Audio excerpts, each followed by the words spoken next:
من الشاكرين والشاكرين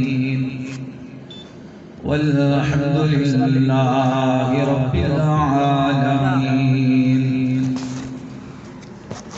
إن الله وملائكته يصلون على النبي يا أيها الذين آمنوا صلوا عليه وسلموا تسليما. اللهم صل على سيدنا مولانا محمد وعلى آل سيدنا ومولانا محمد وبارك وسلم. الصلاة والسلام عليك يا حبيب الله وعلى آلك وأصحابك يا نور الله. حمد و سلام کے بعد میرے نہایت واجب احترام بزرگوں دوستوں، السلام علیکم ورحمۃ اللہ وبرکاتہ. بعد السلام قرآن مجید فرقان حمید کی آیت مبارکہ تلاوت کرنے کا شرف حاصل کیا ہے. اللہ رب العالمین کی بارگاہ میں دعا ہے کہ مجھے اس کا صحیح مفہوم بیان کرنے کی توفیق عطا فرمائے اور ہم سب کو اس پر عمل پیرا ہونے کی توفیق عطا فرمائے.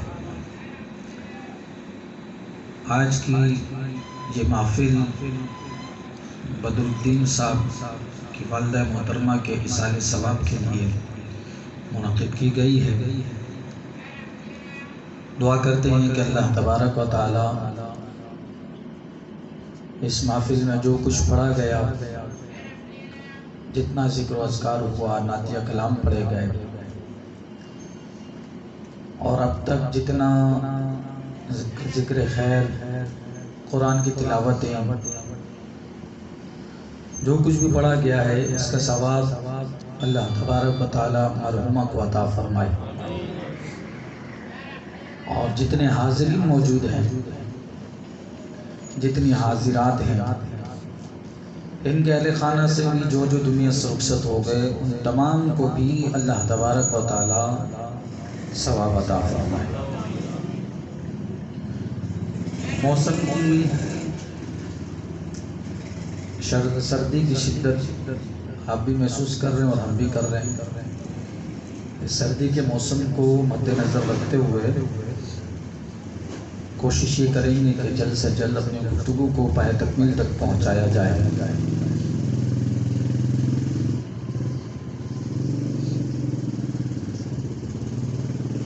موسم اللہ تبارک و تعالی نے بنائے ہیں. ہر طرح کے موسم سے ہم محظوظ ہوتے ہیں. زندگی میں ان موسموں کی کیفیات اور اس کا احساس ہم محسوس کرتے ہیں، اور پھر جب ہم دنیا سے رخصت ہو جاتے ہیں تو اس کے بعد بھی کچھ احساسات ہوتے ہیں. اب وہ انسان کے نام اعمال پہ ڈیپینڈ کرتا ہے کہ اس کے اعمال کیسے ہوں گے. انہی اعمالوں کو مد نظر رکھتے ہوئے انسان کی برزخی زندگی کے جو احساسات ہوتے ہیں اور جو انعامات ہوتے ہیں وہ برزخ میں ملتے ہیں. برزخ سے مراد قبر ہے. تو ہمارے اعمال اچھے ہونے چاہیے، اعمال اچھے ہونے چاہیے. آج کل ہمارے اعمال بد سے بدتر ہوتے جا رہے ہیں اور ہم اسی روش پر قائم و دائم ہیں. ہم اپنے آپ کو بدلنا ہی نہیں چاہتے. ہم یہ چاہتے ہیں کہ بس جیسی زندگی گزر رہی ہے اس کو ایسا ہی گزارا جائے. اور ہر ایک شخص بخوبی جانتا ہے کہ ہم نے ہمیشہ تو رہنا نہیں ہے، چلے ہی جانا ہے۔ زندگی کا کوئی ہمیں معلوم بھی نہیں ہے کہ کتنے عرصے تک کے ہم زندہ رہیں گے، آج ہیں کل نہیں ہیں۔ تو یہ سب کچھ معلوم ہونے کے باوجود ہم مجرمانہ غفلت میں اپنی زندگی بسر کر رہے ہیں۔ اس کو مجرمانہ غفلت ہی کہیں گے۔ ہم مجرم ہیں نا سارے اللہ کی بارگاہ میں، اور غفلت کر رہے ہیں۔ تو ہمیں اس جرم سے باہر آنا ہوگا۔ جو غفلت کی چادر ہم نے اوڑھی ہوئی ہے، اس غفلت سے باہر آنا ہوگا۔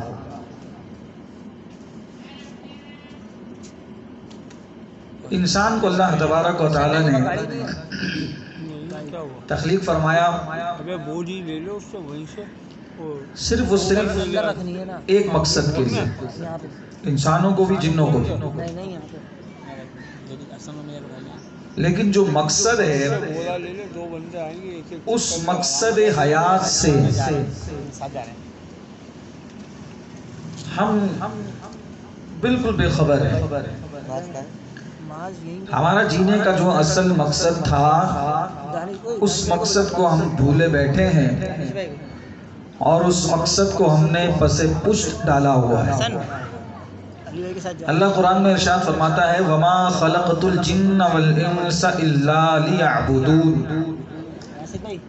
ہم نے جنوں اور انسانوں کو پیدا نہیں کیا مگر اپنی عبادت کے لیے۔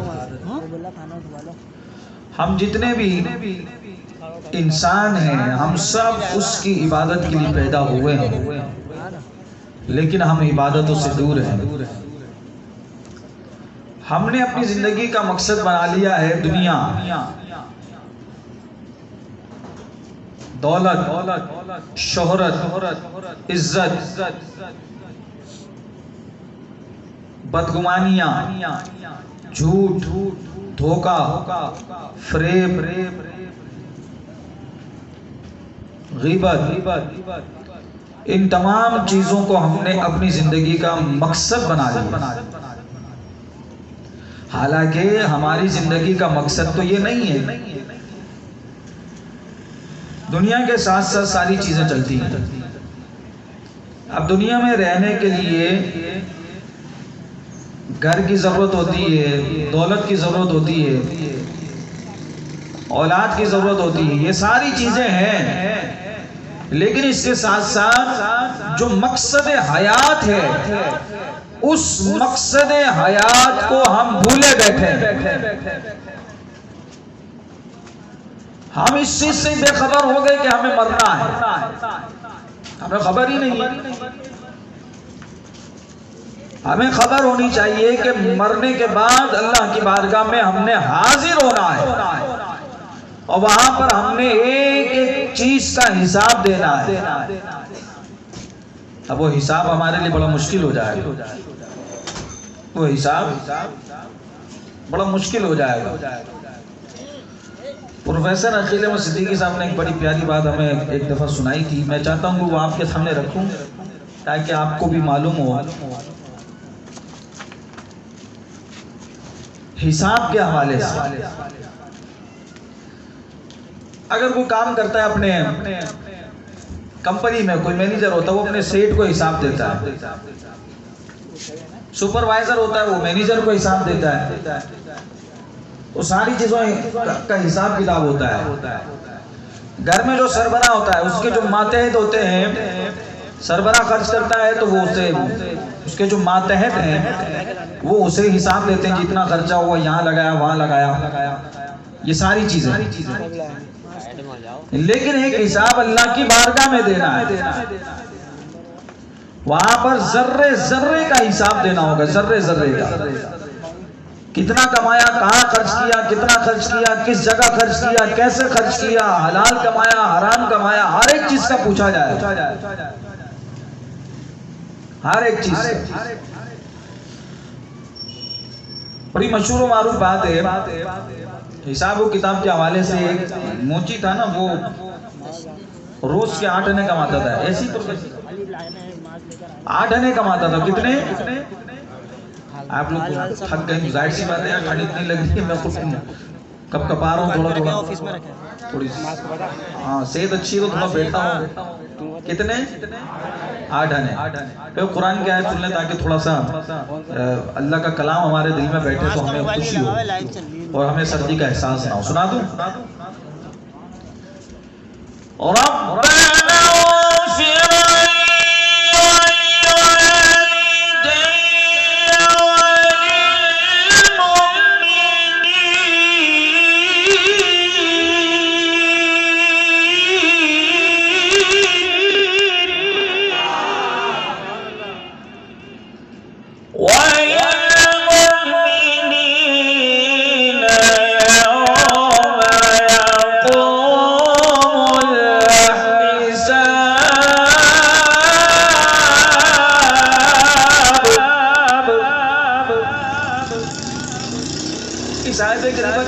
حساب کا لفظ ہے، حساب دینا ہوگا، حساب دینا ہوگا. تو میں کہہ رہا تھا کہ وہ 8 آنے کماتا تھا. کتنے؟ 8 آنے. اس وقت کا ایک بادشاہ تھا، اس نے اعلان کروا دیا کہ میں مر جاؤں نا تو میری قبر میں جو زندہ آدمی لیٹے گا 1 دن کے لیے، تو میری جتنی دولت ہے، میرا تخت و تاج، ساری سلطنت اس کے نام، سارا کچھ اس کا ہو جائے گا، سارا کچھ اسے دے دینا. یہ دربار سے اعلان ہو گیا. وہ ڈھول پیٹ کے اعلان کرتے تھے پہلے، وہ اعلان ہو گیا تو موچی تک خبر پہنچی، وہ دربار میں پہنچ گیا. اس نے کہا جی یہ جو اعلان بادشاہ نے کیا ہے، میں بادشاہ کی قبر میں جب وہ مر جائے گا تو میں اس کے ساتھ زندہ لیٹنے کے لیے تیار ہوں. 1 دن کے ایگریمنٹ سائن ہو گیا. اب وقت گزرتا گیا. وہ روز 8 آنے کماتا تھا. اس نے سوچا چلو جی سلطنت مل جائے گی اور پیسہ ہی پیسہ ہوگا. بادشاہ کا انتقال ہوا، وزیر پہنچ گئے اس کے ٹھیے پہ، آ جاؤ لائن میں لگو. موچی نے کہا کیا ہوا؟ کہا کہ بادشاہ مر گیا، اب تم نے ایگریمنٹ سائن کیا تھا، اب تمہیں اس کے ساتھ زندہ لیٹنا ہے. کہنے لگا کہ میں کوئی نہیں لیٹوں گا، میں نے ایسے ہی کہہ دیا تھا. انہوں نے کہا بھائی تم نے پکا کام کروایا تھا لہٰذا اب تمہیں یہ کرنا ہے. وہ رونے لگا. وزیروں نے کہا کہ کچھ بھی ہو جائے، تم نے یہ خود اپنے وہاں پہ دستخط کیے ہیں، اب تمہیں لیٹنا پڑے. لے گئے اسے. بادشاہ کی آخری رسومات ادا ہوئی. ادھر بادشاہ کو تابوت میں رکھ کے اندر قبر میں دھکیلا، موچی کو زندہ اندر ڈال دیا. موچی زندہ اندر. چلے گئے چھوڑ کے. 1 دن اور رات گزری، پورا دن ہو گیا. جب ہم دن بولتے اس سے رات بھی مراد ہوتی. ہم کسی سے پوچھتے نا بھائی فلاں دن کہاں تھا، اس میں رات کا ذکر نہیں آتا، مطلب دن بول کے ہم نے رات کو مراد لے لیا. 1 دن گزرا. سارے وزیر وغیرہ سب پہنچ گئے، ذرا ہم قبر کھود کے دیکھیں کیا حال ہے. قبر کو کھودا، موچی زندہ سلامت باہر نکلا اور زاروں قطار رونے لگا.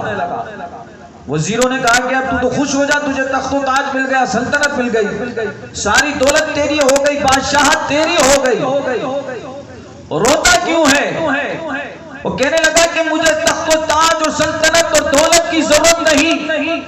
ارے میں اپنے جو 8 آنے روز کے کماتا تھا، میں اس کا حساب نہیں دے سکا. یہ بادشاہ ساری سلطنت کا حساب کیسے دے گا؟ یہ بادشاہ ساری سلطنت کا حساب کیسے دے گا؟ تو حساب دینا ہوگا، حساب دینا ہوگا. جو دنیا میں کیا، کتنا کمایا، کتنا خرچ کیا، کہاں خرچ کیا، کہاں سے لائے، کہاں دی، یہ سارا حساب ہوگا. خالی دولت کا حساب نہیں ہے، کس کس کی غیبت کی یہ بھی حساب ہوگا، کس کس پہ تہمت لگائی یہ بھی حساب ہوگا. وہاں سے گھوم کر آ رہا ہے. کس کس کے گھر میں لڑائی کروائی، مرد ہو یا خواتین؟ خواتین زیادہ پھنس جائیں گی، خواتین زیادہ ان کے معاملات ہوں گے. پوچھا جائے گا کس کے گھر میں پھٹے کروائے، کس کو کس کے ساتھ لڑوایا، ہر ایک چیز کا حساب ہوگا، ہر ایک چیز کا. ذرے ذرے کا حساب اللہ کی بارگاہ میں دینا ہے، ذرے ذرے کا حساب اللہ کی بارگاہ میں دینا ہے. اب جب ہم یہ سارا کچھ جانتے ہیں کہ اس کی بارگاہ میں حاضر ہوں گے، حساب دینا ہے، تو اس حساب کی تیاری بھی ہونی چاہیے، اس حساب کی تیاری بھی ہونی چاہیے. جہاں پر کسی کا نام ایف آئی آر میں آ جائے کہ بھائی اس کا نام ایف آئی آر میں، بات توڑ لگ جاتی ہے، رابطے ہو جاتے ہیں بڑے بڑے لوگوں سے، کسی طرح ایف آئی آر سے نام نکل جائے، ہوتا نہیں ہوتا، کسی طرح نام نکل جائے. اور یہ حدیث مبارکہ میں آتا ہے جو نماز چھوڑ دیتا ہے، جو نماز چھوڑ دیتا ہے اس کا نام جہنم کے دروازے پہ لکھ دیا جاتا ہے. وہاں پہ کون سی سورس لگائیں گے، وہاں کس کے پاس جائیں گے؟ وہاں تو کوئی کسی کا، یہاں تک کہ جو ماں اپنی جان سے بڑھ کے ہم سے پیار کرتی ہوگی وہ بھی ہمارا ساتھ نہیں دے گی، وہاں اپنا حساب خود دینا ہے. آج ہم میں سے کتنے نوجوان بیٹھے ہیں جو گھروں میں، کتنے نوجوان سن رہے ہیں، چوکوں پہ جہاں بھی سن رہے ہیں، وہ کتنے ایسے ہیں کہ جو نماز کے لیے مسجد میں آتے ہیں، سارے کام ہو جائیں گے، شادی بیاہ بھی ہو جائے گا، دوستوں کی گیدرنگ بھی ہو جائے گی، اٹھنا بیٹھنا بھی ہو جائے گا، دوستوں کے لیے جان بھی دینے کے لیے تیار ہو جائیں گے، لیکن اللہ کی بارگاہ میں جھکنے کے لیے کوئی نہیں، اس کی بارگاہ میں نہیں. شاید ہمارے نوجوانوں نے یہ سمجھ لیا کہ بزرگوں کی ذمہ داری وہ نماز پڑھے، ہم تو فارغ ہیں، پورے محلے کا بوجھ بزرگوں پہ ڈال کے ہم سائیڈ میں ہو گئے. ایک علم یہ بھی گھر میں اگر کوئی 5-6 افراد ہوتے نا، اس میں سے ایک نماز پڑھتا ہے، باقی سب ٹھنڈے ہو جاتے ہیں. ابھی پڑھ رہا ہے یار، ایک کافی ہے ہمارے، تھوڑی پڑھیں گے. ابے بھائی وہ اپنے لیے پڑھ رہا ہے، اگر ابا نماز پڑھ رہے ہیں وہ اپنی تیاری کر رہے ہیں، تمہارے پر نماز ہے تو تم اپنی تیاری کرو، تمہیں اپنا حساب دینا، ابا نے اپنا حساب دینا، اماں نے اپنا حساب دینا ہے. تو ہر ایک اپنی قبر کی تیاری خود کرے، ہر ایک نے جانا ہے، ہر ایک نے جانا ہے، یا رہنے والا کوئی نہیں. باقی رہنے والی ذات صرف اللہ کی، وہ ہے ہمیشہ سے ہے اور ہمیشہ رہے گا، باقی سب نے فنا ہو جانا، کوئی نہیں بچے.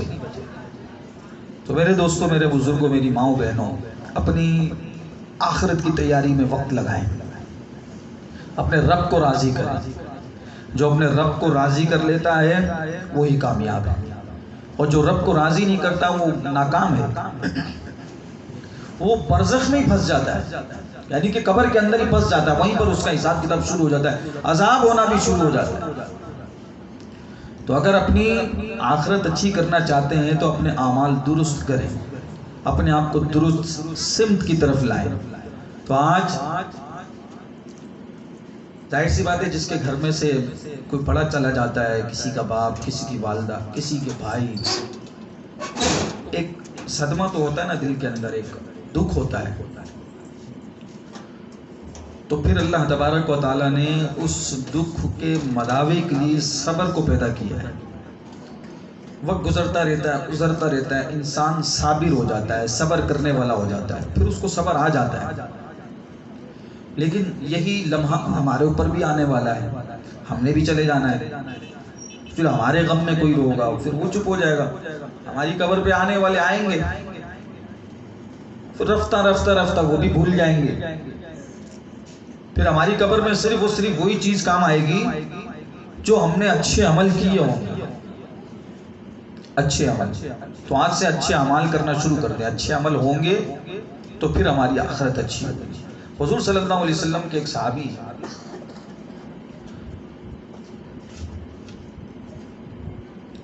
وہ سرور کائنات صلی اللہ علیہ وسلم سے باتیں کر رہے تھے، پیار محبت کی باتیں ہو رہی تھی. ٹھیک ہے، وقت مقرر ہے ہر ایک کا، لیکن کبھی کبھی بندے کے اعمال کچھ ایسے ہوتے ہیں، اللہ اس کو مہلت دے دیتا ہے، تھوڑا سا اور جی لے، تھوڑا سا اور جی لے. اور تھوڑی نیکیاں کر لے. تو وہ صحابی حضور صلی اللہ علیہ وسلم سے محو گفتگو تھے. حضور صلی اللہ علیہ وسلم اس کے حال و احوال پوچھ رہے تھے. بتاؤ کیسی زندگی گزر رہی، کیا حال چال ہے؟ اس نے کہا یا رسول اللہ غریب ہوں بہت زیادہ. میں یہاں پر یہ بات عرض کرنا چاہوں گا کہ غریبوں کے دل ہمیشہ بڑے ہوتے ہیں. غریبوں کے دل بڑے ہوتے ہیں. اور جو غریب ہوتا ہے نا وہ امیر سے 500 سال پہلے جنت میں داخل ہو جائے گا. 500 سال پہلے. لیکن امیر بھی اچھے ہوتے ہیں اگر وہ اپنا مال اللہ کی راہ میں خرچ کریں اور اچھے طریقے سے خرچ کریں. بہرحال وہ کہنے لگا یا رسول اللہ غریب کی کیا زندگی، نہ اس کی صبح کا پتہ چلتا ہے نہ اس کی شام کا پتہ چلتا ہے. کبھی تو صبح ہوتے ہی صبح وقت لگ جاتا ہے، کیونکہ غریبی ایسی چیز ہے. سرور کائنات صلی اللہ علیہ وسلم اس سے یہ حال و احوال پوچھ رہے تھے کہ اتنے میں جبریل علیہ السلام حاضر ہو گئے. حاضر ہو کے عرض کی کہ یا رسول اللہ آپ جس اپنے پیارے صحابی سے محو گفتگو ہیں، انداز محبت آپ کا اتنا پیارا ہے، آپ پیار محبت سے اس سے بات کر رہے ہیں، اس نے کل تک کے مر جانا ہے. کل تک اس نے مر جانا ہے. اس کی زندگی جو ہے وہ تمام ہونے والی ہے. زندگی تمام ہونے والی ہے. مطلب کل ظہر کی نماز تک بس ختم ہے. بھئی یہ اس کے پاس زندگی کے چند لمحات ہیں. اتنی بات سننی تھی کہ حضور صلی اللہ علیہ وسلم نے اس اپنے صحابی سے پوچھا تیری زندگی کی کوئی خواہش ہے؟ مرنے والے سے ہی پوچھتے ہیں کہ تیری آخری خواہش کیا ہے، کیا چاہتے ہو تمہارے لیے وہ کر دیا جائے. تو سرور کائنات صلی اللہ علیہ وسلم نے اسے بتایا نہیں کہ تمہاری زندگی کے لمحات ختم ہو چکے ہیں، اب تمہارے کچھ ہی لمحے بچے ہیں، یہ نہیں بتایا. لیکن سرور کائنات صلی اللہ علیہ وسلم کو جبریل علیہ السلام نے خبر دے دی بھائی یہ کل دوپہر تک ظہر کی نماز تک ختم، اس کا وقت مقرر ہو چکا ہے. حضور نے فرمایا کہ تیری زندگی کی کوئی خواہش ہو تو بتا. وہ کہنے لگا کہ یا رسول اللہ غریبی اتنی ہے کہ کبھی میٹھا نہیں کھایا، جو میٹھی چیز ہوتی ہے نا وہ تک نہیں کھائی. سرور کائنات صلی اللہ علیہ وسلم نے ارشاد فرمایا دوسری تیری خواہش کیا؟ اس نے 2 خواہشیں بتائی. کہنے لگا کہ یا رسول اللہ شادی میری ہوئی نہیں ہے اور میری غریبی کی وجہ سے مجھے کوئی پوچھتا نہیں. غریبی کی وجہ سے کوئی پوچھتا نہیں. سرور کائنات صلی اللہ علیہ وسلم نے ارشاد فرمایا کہ بتاؤ تمہارے خاندان میں ہے کوئی جس سے میں تمہارا رشتہ دے کر تمہاری شادی ہو جائے؟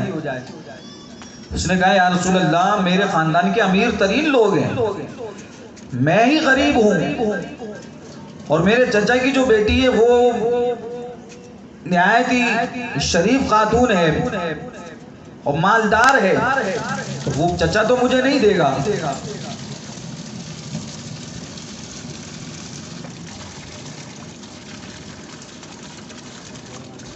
وہ تو مجھے نہیں دے گا.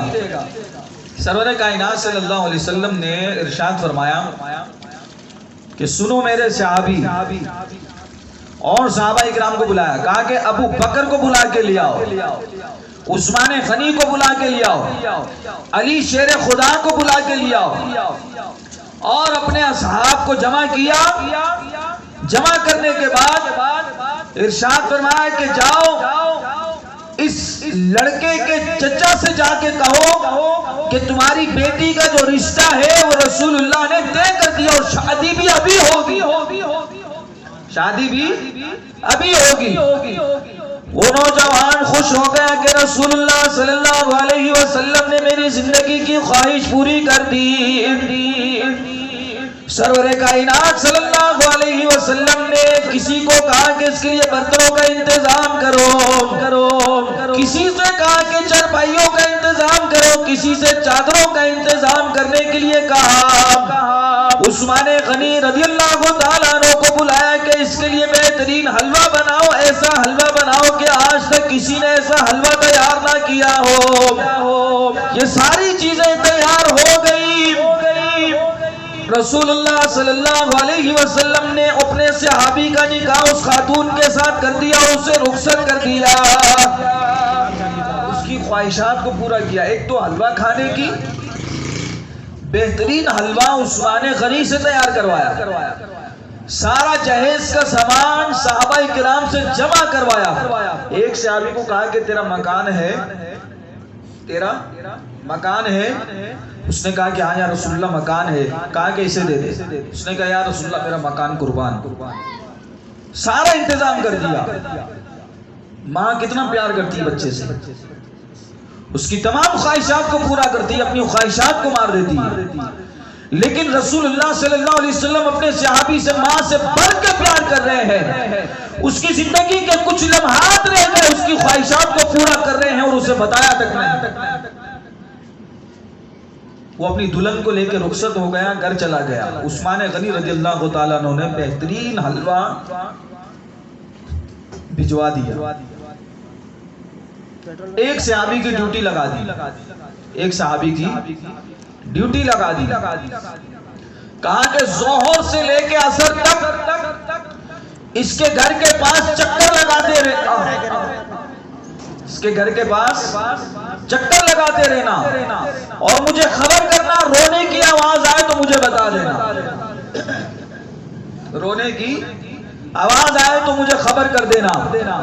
وہ صحابی ظہر کی نماز سے لے کے عصر تک وہیں چکر لگاتا رہا، تھوڑی تھوڑی دیر کے بعد جاتا حضور کو خبر دیتا کہ یا رسول اللہ وہاں سے رونے کی کوئی آواز نہیں آ رہی، وہاں سے ہنسنے کی آوازیں آتی ہیں۔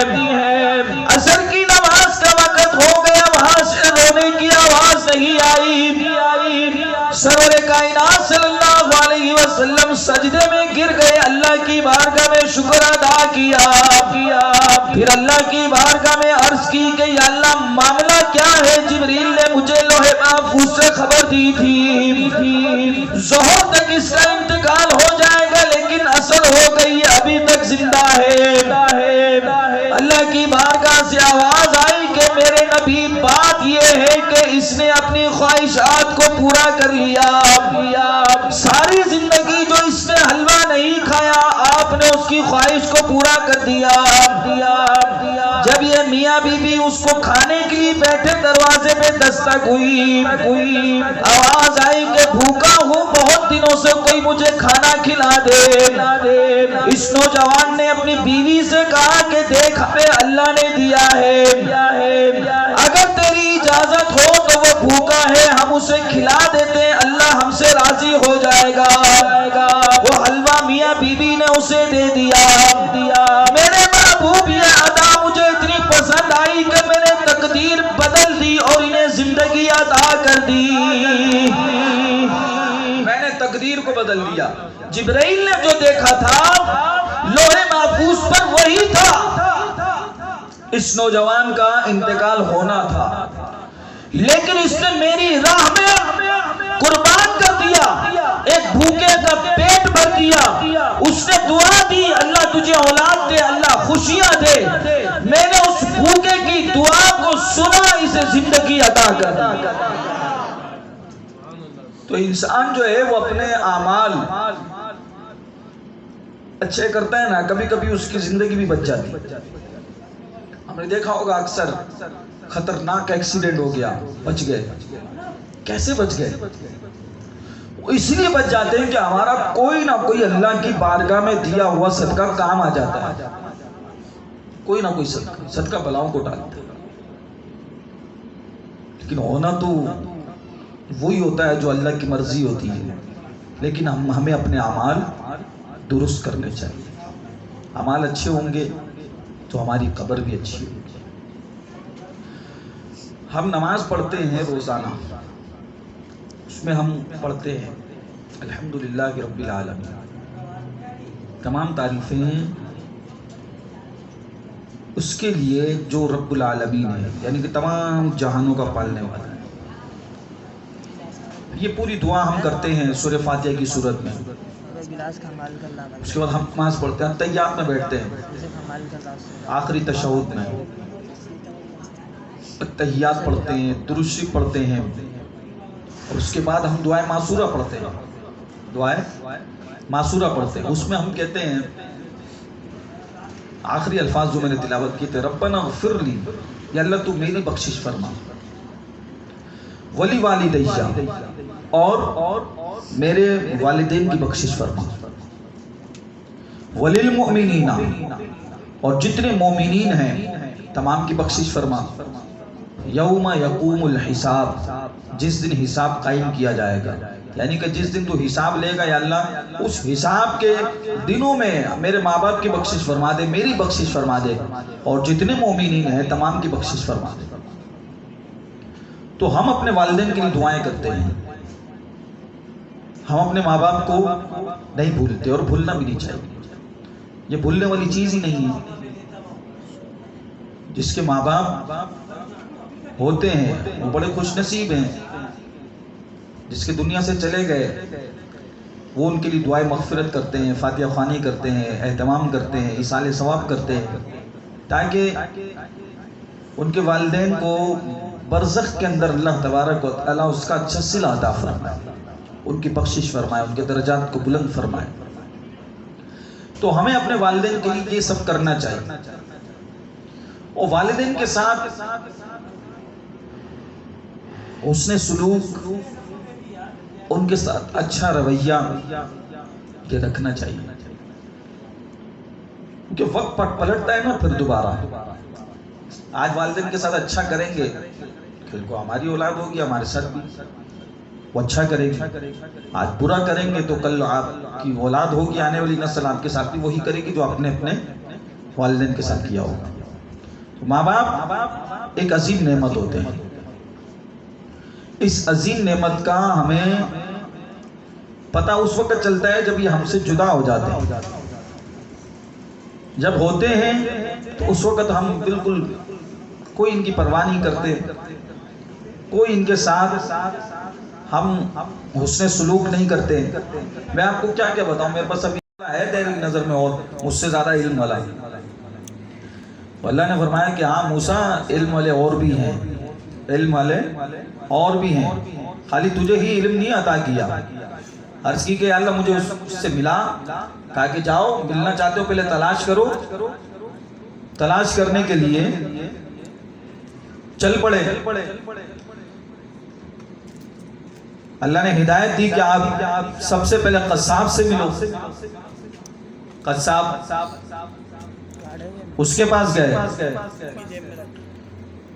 اب موسیٰ علیہ السلام نے اپنے آپ کو ظاہر تو نہیں کیا نا کہ میں اللہ کا نبی ہوں، موسیٰ ہوں.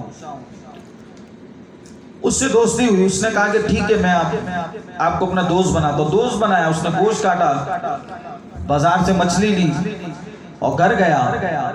جب گھر میں گیا کہا کہ حضرت آپ بیٹھیے ذرا میں اپنی والدہ سے مل کے آؤں. گیا، کھانا پکایا، چھوٹے چھوٹے لقمے کر کے منہ میں چبا کے اپنی بوڑھی ماں کو کھلائے. بوڑھی ماں، یہ قرآن کا قصہ ہے پورا. بوڑھی ماں کو کھلائے. اس کے بعد اس کی ماں نے ہاتھ اٹھا کے دعا کر دی. اللہ کی بارگاہ میں دعا کی گئی، اللہ میرے بیٹے کو موسیٰ کا دوست بنا دے. یہ دعا کی آواز حضرت موسیٰ علیہ السلام کے کانوں میں گونجی.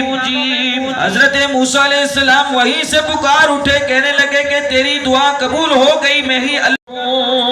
یہ ماں ہے جو دعا سے نا موسیٰ کا دوست بنا دیتی ہے. بہرحال دوستی ہو گئی، چل پڑے. جب چلے، ایک طویل قصہ ہے، بہرحال ہم اس کو یہاں سے لے لیتے ہیں کہ خضر علیہ السلام سے ملاقات ہو گئی. کشتی میں سوار ہوئے، کشتی نے پار لگا دیا، لیکن خضر علیہ السلام نے کشتی میں سوراخ کر دیے. دوستی شرط پر ہوئی تھی حضرت خضر علیہ السلام سے کہ تم میرے کسی کام میں دخل اندازی نہیں کرو گے. موسیٰ علیہ السلام نے کہا ٹھیک ہے نہیں کریں گے. موسیٰ علیہ السلام جلالی نبی تھے، دخل اندازی کر دی. کہا کہ دیکھو اس نے کنارے لگایا، پیسے بھی نہیں لیا، اور تم نے اس کی کشتی کو جو ہے نا عیبدار کر دیا. خضر علیہ السلام کہنے لگے کہ موسیٰ تمہارا راستہ الگ، میرا الگ. حضرت موسیٰ علیہ السلام کہنے لگے کہ مجھے ایک مولا اور دو، اب کوئی سوال نہیں کروں. کنارے لگے، نوجوان کو قتل کر دیا. موسیٰ علیہ السلام سے رہا نہیں گیا، پھر پوچھا، کہا کہ آپ نے قتل کر دیا. کہا کہ موسیٰ تمہارا راستہ الگ میرا الگ. کہا کہ اچھا ٹھیک ہے اب نہیں کوئی سوال کرتا. بستی میں پہنچے, وہاں کسی نے آپ سے سلام دعائی نہیں کی, کسی نے کھانے کا پانی کا پوچھا نہیں. تھک کے بیٹھ کے دیوار کے ساتھ ٹیک لگا کے. سامنے ایک دیوار گر رہی تھی. خضر علیہ السلام کھڑے ہو گئے اور اس دیوار کو سیدھا کیا. موسیٰ علیہ السلام نے بھی دیوار کو ساتھ سیدھا کر دیا. پھر بول اٹھے, کہنے لگے کہ موسیٰ یہ کام کیا کر دیا تم نے؟ یہ وہی ہے جنہوں نے سلام نہیں کیا, نہ کھانا پانی, کچھ بھی نہیں, اور تم نے دیوار سیدھی کر دی. خضر علیہ السلام نے کہا کہ موسیٰ تمہارا راستہ الگ میرا الگ. چلو تمہیں بتایا دیتا ہوں کہ کشتی میں سوراخ کیوں کیا, عیبدار کیوں بنایا. اس لیے بنایا کہ آگے لوگ جو تھے وہ خطرناک تھے, وہ خوبصورت کشتیوں پہ قبضہ کر لیتے. یہ غریب آدمی تھا. نوجوان کو اس نے قتل کر دیا کہ وہ بڑا ہو کر اپنے والدین کی بڑی اذیت کا باعث بنتا اور کفر پر چلتا, اس لیے اسے قتل کر دیا. کہا کہ قرآن میں, اب قرآن مجید فرقان حمید کی آیت مبارکہ اللہ ارشاد فرماتا ہے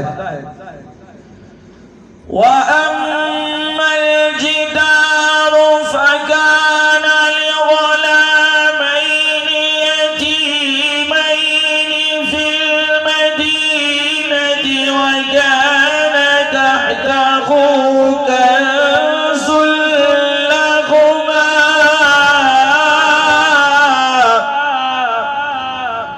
وَكَانَ أَبُوهُمَا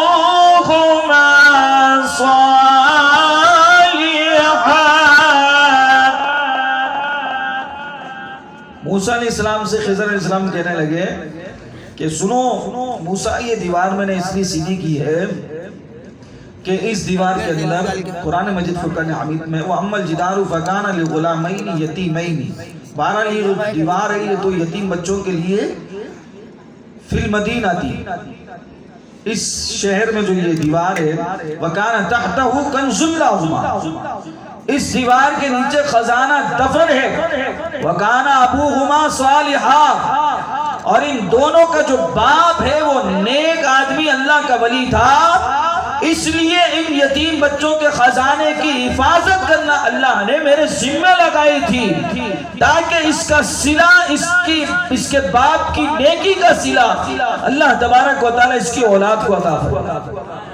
اس لیے اس دیوار کو سیدھا کیا. اب یہ بتانے کا مقصد یہ ہے کہ ہمیں تو اللہ تعالیٰ کہہ رہا ہے قرآن مجید فرقان حمید میں کہ اپنے والدین کے ساتھ احسان کرو, لیکن یہاں پہ احسان در احسان, احسان در احسان والدین کرتے جاتے ہیں. ماں باپ دنیا سے رخصت ہوتے ہیں, ہمارے لیے جائیداد چھوڑ دیتے ہیں, وہ ہمیں مل جاتی ہے. اچھا یہ بھی بہت بڑا علم ہے, ادھر باپ کا انتقال ہوا نہیں, 2-3 مہینے گزرے نہیں, جو نالائق اولادیں ہوتی ہیں وہ بٹوارہ شروع کر دیتی ہیں, لا بھائی میرا حصہ دے, تو میرا حصہ دے. ابھی باپ ابھی انتقال کر گئے, ابھی کچھ گزرا نہیں ہے, وقت نہیں گزرا, اور تم جائیدادوں پہ لگ کے کتنا اصالہ ثواب کیا اپنے باپ کے لیے, کتنی قرآن خوانیاں کروائی, کیا ان کے لیے کیا کیا, جو رہ گیا اس پہ تقسیم شروع ہو گئی. تو ہمیں تو احسان کرنا چاہیے نا ان کے مرنے کے بعد, ان کے لیے دعا فاتحہ کرتے رہے, ان کے لیے اچھے اعمال کرتے رہیں, ان کے نام کا صدقہ کہیں نہ کہیں کرتے رہیں. نہیں بس تیرا یہ میرا, مرنے کے بعد انسان کا سب کچھ لے لیا جاتا ہے, خالی ہاتھ آیا خالی ہاتھ گیا. تو اس لیے ہمیں اپنی تیاری کرنی ہوگی آخرت, کہ ہم آخرت کے لیے کیا تیار کر رہے ہیں. تو میرے دوستوں میرے بزرگوں, ہمیں اللہ کی بارگاہ میں پیش ہونا ہے, اس پیش ہونے سے پہلے اپنے آپ کو تیار کرنا ہے. سارا کچھ دنیا کا یہیں پہ رہ جاتا ہے. وہ ایک بڑا مشہور و معروف واقعہ حضرت داؤد علیہ السلام کے زمانے کا. آپ کے زمانے میں نا ایک شخص تھا, درویش آدمی تھا, درویش. بھئی یہ سنا کے اپنی گفتگو ختم کرتا ہوں. درویش تھا, وہ ہر وقت یہی دعا کرتا تھا, یا اللہ مجھے غیب سے روزی دے دے, تو غیب سے روزی دے دے. وہ یہ دعا کرتا رہتا تھا, غیب سے روزی, غیب سے روزی. باہر آنے جانے والا کہتا ہے یار کیسا عجیب آدمی, ہٹا کٹا نوجوان, اور یہ دعائیں کرتا رہتا ہے. محنت مزدوری کرے, حضرت داؤد علیہ السلام بھی کام کرتے ہیں, محنت کرتے ہیں وہ رزق حلال کھاتے ہیں، اور یہ صرف دعاؤں پہ اس نے کام رکھا ہوا ہے۔ حدیث مبارکہ الحرکت فی البرکت، حرکت میں برکت ہے۔ جب تک کہ انسان حرکت نہیں کرے گا برکت کہاں سے آئے گی؟ آئے گی کیا؟ تو حرکت کرنی پڑتی ہے نا۔ وہ صرف دعائیں کرتا رہا، یا اللہ غیب سے روزی دے، غیب سے روزی دے۔ ایک دن اس کی قسمت جاگ اٹھی، گھر میں بیٹھا ہوا تھا، دروازہ اس کا کھلا ہوا تھا، کسی کی گائے رسی توڑ کے بھاگی اس کے گھر میں داخل ہوگی۔ اس نے اللہ کا شکر ادا کیا، اللہ تیرا شکر ہے تو نے غیب سے روزی دے دی۔ اس نے 2-4 آدمی بلائے، گائے ذبح کروا دی، اس کی ہڈیاں بوٹیاں سب الگ۔ اتنے میں گائے کا مالک پہنچ گیا، اس نے کہا یہ کیا کم بخت تم نے کیا، میری گائے کو ذبح کر دیا۔ کہنے لگا کہ بھائی اللہ نے غیب سے روزی دی، اللہ نے غیب سے روزی دی، تمہاری تھوڑی ہے۔ اس نے مقدمہ حضرت داؤد علیہ السلام کی بارگاہ میں پیش کر دیا کہ اللہ کے نبی آپ دیکھیے میری گائے تھی، اس نے ذبح کر دی، اور کہا کہ اللہ غیب سے روزی دے رہا ہے۔ درویش کو بلایا، کہا کہ تم نے کیا کیا؟ کہنے لگا کہ اللہ کے نبی میں تو دعائیں کرتا تھا، اللہ نے میری دعا سن لی اور مجھے غیب سے روزی دے دی۔ کہا کہ یہ غیب سے روزی نہیں ملی، بلکہ یہ گائے کا مالک ہے، تمہیں اس کی قیمت دینی پڑے گی، گائے کا بدلہ گائے۔ درویش کہنے لگا میرے پاس تو کچھ بھی نہیں ہے، مجھے تو اللہ نے غیب سے دی تھی۔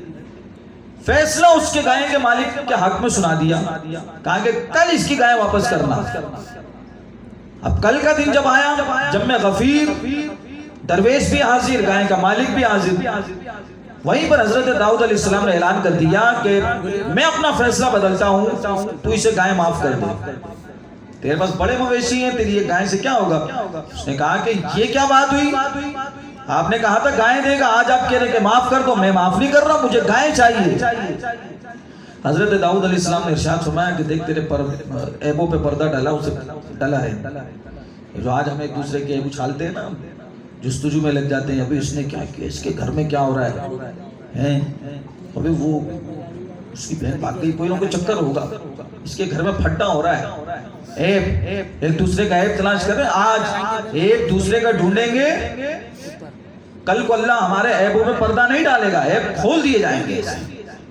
آج عیبوں پہ پردہ ڈالیں گے، کل کو اللہ ہمارے عیبوں پہ پردہ ڈالے گا۔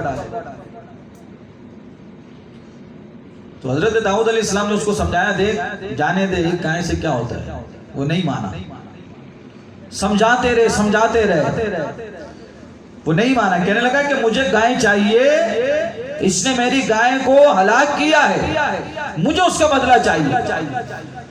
حضرت داؤد علیہ السلام نے اسے کافی سمجھایا، اس کی سمجھ میں نہ آیا۔ حضرت داؤد علیہ السلام کہنے لگے دیکھ تیرے عیبوں پہ پردہ ڈلا ہے، اس پردے کو ڈلا رہنے دے۔ وہ کہنے لگا کہ میں نے کون سا ایسا گناہ کیا جو میرے عیب ہے، عیبوں پہ پردہ ڈلا ہوا ہے۔ حضرت داؤد علیہ السلام نے اس کا ہاتھ پکڑا، گھنے درخت کے نیچے دریا کے کنارے لے گئے۔ آپ نے ارشاد فرمایا کہ یاد کر یہ جگہ تجھے یاد ہے کہ نہیں؟ وہ کہنے لگا کہ مجھے کوئی یاد نہیں، آپ کیا بات کرنا چاہتے ہیں؟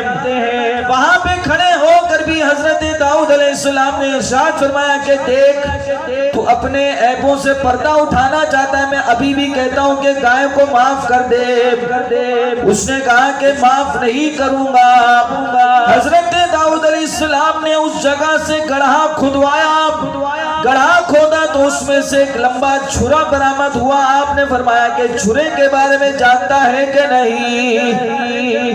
اب اس کے پسینے چھوٹنا شروع ہو گئے، اس کے پسینے چھوٹنا شروع ہو گئے، اور پھر بھی جھوٹ بولا، کہنے لگا نہیں میں نہیں جانتا اس کے بارے میں، مجھے نہیں پتا کیا ہے۔ حضرت داؤد علیہ السلام نے دوسرا گڑھا کھدوایا، اس میں سے ایک لاش برآمد ہوئی، کہا کہ اس کے بارے میں جانتا ہے؟ اب تو اس کی ہوائیاں اڑ گئی۔ حضرت داؤد علیہ السلام نے ارشاد فرمایا لوگوں سنو، یہ جو قبر میں لیٹا شخص ہے یہ اللہ کا ولی ہے، اللہ کا دوست ہے، اور یہ جو درویش ہے اس کا باپ ہے، اور یہ جو گائے کا مالک بنا بیٹھا ہے یہ اس کا نوکر ہوا کرتا تھا۔ اس نوکر نے اپنے مالک کو قتل کیا، یہاں دفن کیا، اور جتنے مال مویشی جتنے گھر تھے ان سب پہ قابض ہوا۔ آج میں اعلان کرتا ہوں کہ اس کی جتنی دولت ہے وہ ساری درویش کے نام ہے، وہ ساری کی ساری درویش کے نام ہے۔ تو مرنے کے بعد ماں باپ کیا کچھ نہیں دے جاتے، سارا کچھ ہمارا ہو جاتا ہے۔ جب سارا کچھ ہمارا ہو گیا تو ہم نے ماں باپ کو کیا دیا سوائے دکھ تکلیف کے، اور کیا دیا؟ زندہ رہتے ہوئے کچھ نہیں دیتے، زندہ رہتے ہوئے کچھ بھی نہیں دیتے۔ تو بھائیوں سب کچھ یہاں رہ جانا ہے، اور ایک بات ہمیشہ یاد رکھیں، ماں باپ راضی ہیں، رب رسول راضی ہے۔ ورنہ آپ چاہے ہر سال حج عمرہ کرتے رہیں، ہزاروں لوگوں کو کھانا کھلاتے رہیں، یتیموں کی پرورش کرتے رہیں، کچھ بھی کرتے رہیں، اگر آپ کے ماں باپ ناراض ہیں کوئی چیز اللہ کی بارگاہ میں قبول نہیں ہوتی، کچھ بھی قبول نہیں ہوتی۔ یہاں تک کہ رسول اللہ صلی اللہ علیہ وسلم کی بارگاہ میں خدمت بھی کرنا چاہیں تو وہ خدمت بھی قبول نہیں ہے جب تک کہ ماں باپ راضی ہیں۔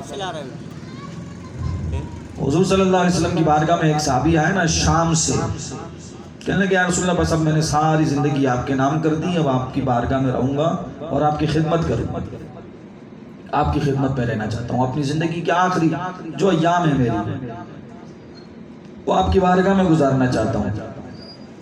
رسول اللہ صلی اللہ علیہ وسلم نے ارشاد فرمایا تو پکا فیصلہ کر کے آیا؟ کہا یا رسول اللہ پکا فیصلہ کی۔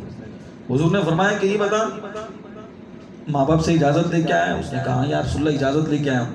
حضور نے فرمایا کہ جب تو نے اجازت لی تو انہوں نے خوشی سے اجازت دی؟ ہاں یا رسول اللہ خوشی سے اجازت دے دی۔ حضور نے فرمایا کہ جب تو نے اجازت لی ان سے گلے ملا، وہ ہنس رہے تھے یا رو رہے تھے؟ وہ کہنے لگا یا رسول اللہ ہزاروں قطار رو رہے تھے۔ حضور صلی اللہ علیہ وسلم نے اسی وقت اس صحابی کو روانہ کر دیا، کہا کہ جاؤ جا کے جس طرح ان کو رلایا ہے اسی طرح ان کو ہنساؤ اور انہی کی خدمت میں رہو، وہاں تیرے ماں باپ راضی ہوں گے، یہاں میں راضی ہوں گا، خدا بھی راضی ہوگا۔ تو ماں باپ کی رضامندی میں ہی اللہ اور اس کے رسول کی رضامندی ہے۔ اور ان لوگوں کا کیا حال ہوگا جو جن کے ماں باپ دنیا سے چلے گئے اور وہ ناراض ہوئے کہ تو کئی آخرت ختم۔ انہیں چاہیے کہ وہ اب جو ہیں جن تک میری آواز پہنچ رہی ہے، اگر ماں باپ ناراض ہے تو آج ان کو راضی کر لیں، کوئی پتہ تھوڑی ہے کہ آپ مر گئے یا وہ مر گئے، کوئی پتہ نہیں۔ زندگی کا کسی کو کوئی خبر تک نہیں ہے کہ کب بندہ گزر جائے۔ اللہ تبارک و تعالیٰ کی بارگاہ میں دعا ہے کہ ہمیں اپنے اعمال درست کرنے کی توفیق عطا فرمائے اور اپنی اولادوں کی تربیت ہمیں اچھی کرنے کی توفیق عطا فرمائے۔ وآخر دعوانا ان الحمدللہ رب العالمین۔ حنیف بھائی انشاءاللہ دعا کریں گے، مجھے ذرا ایک جگہ جانا ہے ایمرجنسی۔ اذان کا ایک کلمہ کہہ دیتا ہوں یار، اصل میں 15 دن ہو گئے میں بدر بھائی نماز پڑھتے ہیں، تو پڑھتا نہیں ہے، ان کو پتہ ہے میرے گلے کی کیا حالت ہے، ایسا ہی ہے نا، لیکن اب انشاءاللہ پڑھے گا۔ اچھا پڑھے گا بھائی، پکی بات۔ آتا تھا اچھا خاصا فجر میں، پتہ نہیں بیگم نے منع تو نہیں کیا، وہ بیچاری خود پڑھتی ہوگی، اس کو بول بول کے تھک جاتی ہوگی، یہ پڑھتا ہی نہیں ہوگا۔ تو بھائی سارے نیت کریں انشاءاللہ ہم فجر کی نماز پڑھیں۔ ہاتھ اٹھا کے کر دو، وہ اتنی ٹھنڈ تھوڑی ہو رہی ہے، پڑھیں گے انشاءاللہ سارے، ظہر بھی پڑھیں گے، عصر بھی پڑھیں گے، مغرب بھی پڑھیں گے، عشاء بھی پڑھیں گے۔ اپنے رب کو ہم راضی رکھیں گے، کسی کے عیب نہیں ڈھونڈیں گے۔ چلو ہمارے وہاں ٹو لگانے کی بڑی عادت ہو گئی ہے، اپنا پتہ نہیں اپنے اندر کتنے عیب چھپے ہوئے ہیں۔ ابے یار یہ کر کیا رہا ہے، ذرا اس کو دیکھ، اتنا پیسہ آ رہا ہے اس کے پاس، کہاں سے آ رہا ہے؟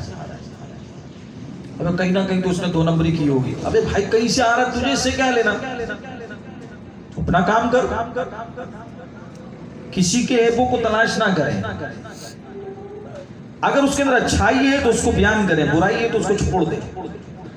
اگر آپ اچھائیاں ڈھونڈنا شروع کر دیں گے نا، ہر ایک کی اچھائی، تو آپ کی بھی ہر ایک بندہ اچھائی کرے گا، آپ کی اچھی باتوں کو آگے بیان کرے گا۔ اگر آپ ایک ڈھونڈنا شروع کر دیں گے، آپ کہاں بچیں گے؟ پھر آپ کے بھی کئی عیب ہوں گے۔ اگر ایک انسان کی جستجو میں لگ جائے نا کوئی بندہ کہ یار اس کی کھوج لگاؤ کون ہے، پھر اس کے اندر بہت سارے غلطی بھی ہیں، پھر انسان کا اپنا دل کھٹا ہونا شروع ہو جاتا ہے۔ تو لہٰذا عیب نہ تلاش کریں، اچھائیاں تلاش کریں کہ اچھائیاں کیا کیا ہیں۔ امید کرتے ہیں کہ انشاءاللہ میرا حسن ظن ہے کہ آپ جتنے احباب سن رہے ہیں، جتنی مائیں بہنیں سن رہی ہیں، انشاءاللہ 5 وقت کی نماز پڑھیں گے اور آخرت کی تیاری کریں گے۔ انشاءاللہ آخرت کی تیاری کریں گے، قبر اچھی ہوگی اور پھر حشر بھی اچھا ہوگا اور جنت بھی انشاءاللہ ہماری اچھی ہوگی۔ وآخر دعوانا ان الحمدللہ رب العالمین. اذان کے 2 کلمات کہہ دیتے ہیں.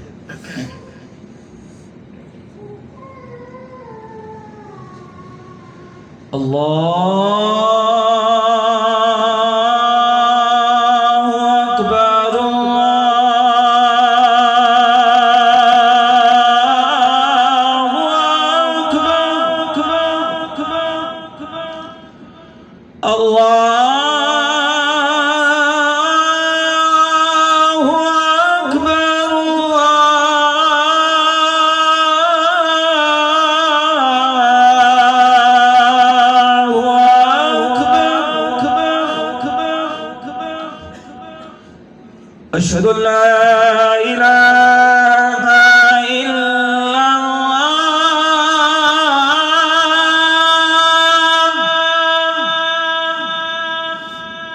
أشهد أن لا إله إلا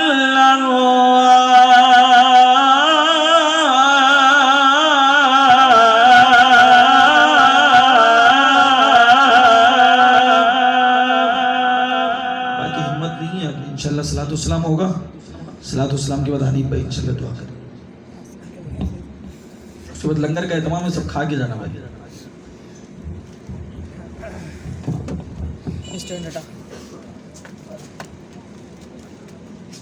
مصطفیٰ جان رحمان